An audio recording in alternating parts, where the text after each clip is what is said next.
and it's more in the float. In float, yep. And that's one of the most important things.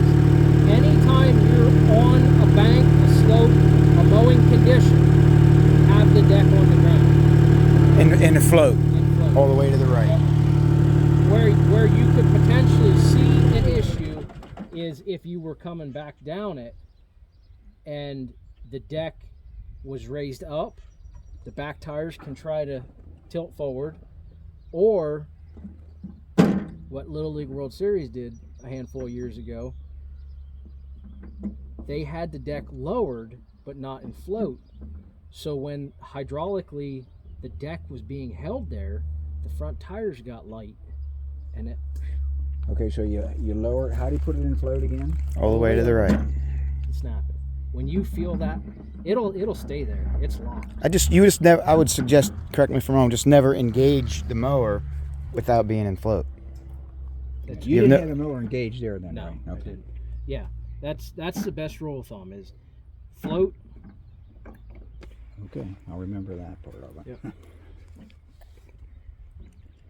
But at this point, any of these banks like this, low range, deck on, PTO. Now, when you go to relight it, obviously you have to have the PTO out, but you have to take it out of float. When you're going to light it right now, you got to take it out of float. PTO, correct.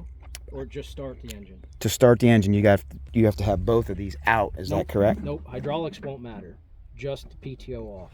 Okay. PTO So you can pretty off. much let it in float all the time unless you're raising it up because you're going over, Yeah, you can raise it to go over an obstacle.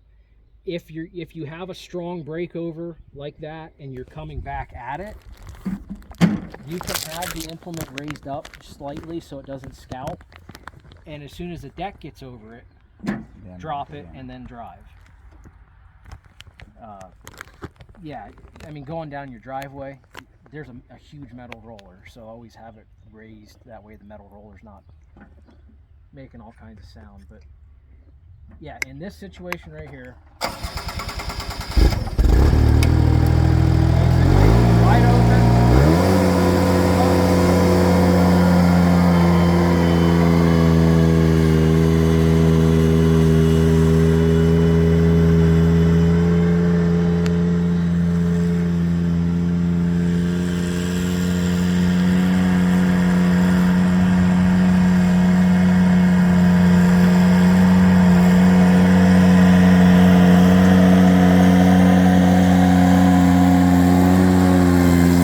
mowing on purpose right now. He's not mowing because he don't want to probably cut the grass up.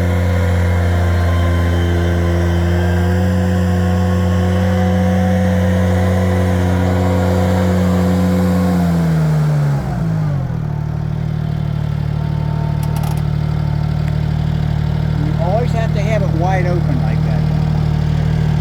Okay, that's going to be a big adjustment to me because I'm just not used to that with the Kubota.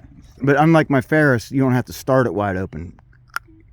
You told me to start it and shut it off always wide open. Yep, because of the fuel solenoid and whatnot. No, I mean, this has a fuel solenoid like we described to you, as far as it can backfire like yours if you do throttle it down. But you can start this, shut it off at most all RPMs. What you never want to do is, when it's operating temperature, ran for 3 hours and you're going to put it away, never go from there to idle and shut off. It will backfire. If you're gonna idle it down and let it there for 5 minutes to cool itself down, burn the vapors out. But it's okay to shut it off at the high. Wide open. Yep, that's the way my Ferris too. Backfire.